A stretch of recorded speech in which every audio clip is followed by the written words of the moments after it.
How do you make good decisions? Let me take it. Well, first you have to know what you want. And once you're pretty clear what you want, there's always going to be a plan A, B, and C.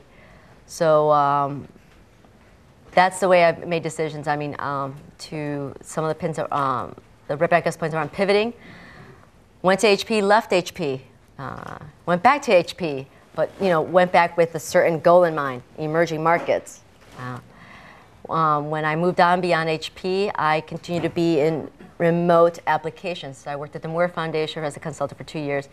We funded about $18 million worth of remote sensing technologies for biodiversity conservation in the middle of the Amazon. So everything was with an intent. So as long as you're clear what you want, give yourself some options and go for it. In my case, I always assume that I don't know, as I showed you why.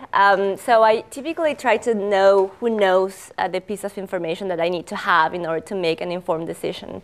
Then I have a couple of mottos in life. One of them is that I always try to make decisions that are going to improve my future, but not at the expense of the present. And that goes back to the investment banker issue. I saw so many of my friends going to a career path that made them extremely miserable today for a future that would be possibly great. And I think many of them regret those decisions.